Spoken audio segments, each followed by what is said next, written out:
Rien ne va plus entre Neymar et Kylian Mbappé, la relation entre les deux hommes semble s'être détériorée au fil du temps. Restez bien connectés, on vous explique tout ça dans un instant. Foot.fr, fournisseur officiel de football.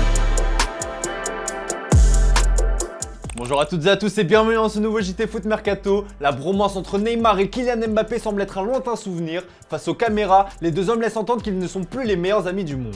Inséparables à leur arrivée au PSG en 2017, Neymar et Mbappé semblent aujourd'hui être devenus que de simples coéquipiers. Avec l'arrivée de Léo Messi, le Brésilien a retrouvé son meilleur ami de Barcelone, pendant que le Français s'est rapproché d'Achraf Hakimi. Si sur le terrain l'entente entre les deux hommes ne semble pas avoir été affectée, face aux caméras, ces derniers ne se cachent plus vraiment. Après la victoire du Brésil 3-0 face au Ghana, Neymar a été interrogé sur sa relation avec le Français. Le numéro 10 a hésité à répondre à la question avant de préférer quitter la zone mixte, très agacé. Mbappé like your relationship with Mbappé. How is it like? I don't Your understand. relationship with Kylian Mbappé. With Kylian? How would you describe it? I don't. Monsieur Neymar, one question. Kylian Mbappé s'est lui aussi fait remarquer en zone mixte après la victoire de la France face à l'Autriche ce jeudi, et le Français s'est notamment plaint de son positionnement au PSG. Auteur d'un très joli but en solitaire face à l'Autriche, Kylian Mbappé a paru plus libéré sous le maillot bleu. D'ailleurs, l'intéressé n'a pas hésité à confier qu'il se sentait mieux dans la position qu'il occupe actuellement avec l'équipe de France. Je joue différemment, on me demande d'autres choses qu'en club, j'ai beaucoup plus de liberté ici. Il y a un numéro 9 qui occupe les défenses. À Paris, on me demande de faire le pivot, c'est différent.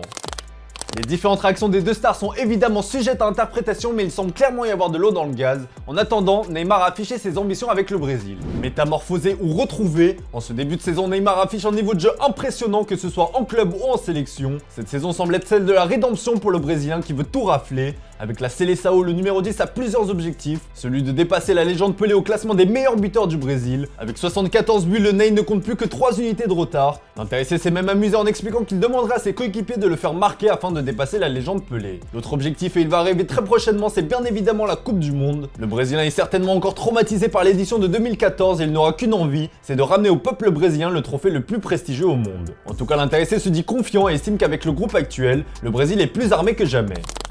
Tout ça nous amène donc à la question du jour les amis, selon vous qui est le grand favori pour la Coupe du Monde 2022 au Qatar? Comme d'habitude on attend vos avis dans les commentaires. D'ailleurs vendredi Dimitri vous demandait si Neymar aurait dû rester au Barça, et bien pour vous aucun doute, le Brésilien aurait eu une meilleure carrière, il aurait même déjà remporté un ballon d'or. Dans le reste de l'actu, un nouveau club veut tenter le coup, Antoine Griezmann. Grisou est clairement dans le flou au sujet de son avenir. Au cœur d'une guerre qui oppose le Barça et l'Atlético de Madrid, le Français profite de la sélection nationale pour retrouver du temps de jeu. La situation commence à devenir pesante pour le joueur de 31 ans. La solution pourrait être de quitter l'Espagne. La Première Ligue pourrait être un point de chute. Manchester United était déjà intéressé cet été et pourrait revenir à la charge dès cet hiver. Et bien selon la Gazzetta dello Sport, la Juventus pourrait aussi tenter le coup. La direction turinoise, toujours à la recherche de bonnes affaires, a coché le nom du buteur tricolore. Si ce dernier ne signe finalement pas avec l'Atlético, il sera en fin de contrat en 2024 et serait donc probablement disponible à un bon prix lors du prochain mercato estival. Le journal au papier rose précise cependant qu'en cas de véritable proposition de la vieille dame et d'intérêt réciproque, Grisou devrait revoir ses émoluments à la baisse de façon considérable s'il souhaite rejoindre son ami Paul Pogba. Et au Barça justement, le cas d'un cadre divise. Xavi préfère temporiser alors que pour certains supporters, il est déjà considéré comme indésirable. En fin de contrat dans un an, Sergio Busquets pourrait terminer sa carrière en MLS.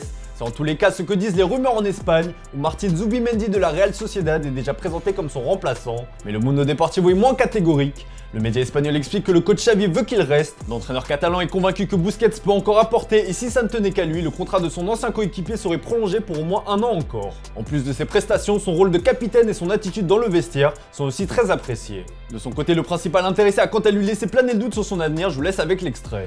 No, bueno, está claro que no tengo 20 años, pero al final yo creo que es en general el mundo del fútbol, ¿no? Y los debates que pueden haber, y también porque, como he dicho antes, a priori es mi último año de contrato en este último contrato que hice, así que entiendo que hayan rumores porque siempre los han habido y los van a haber, pero eso es una cosa y la otra son que sean falsos y que hagan oficiales cosas que no son ni han habido.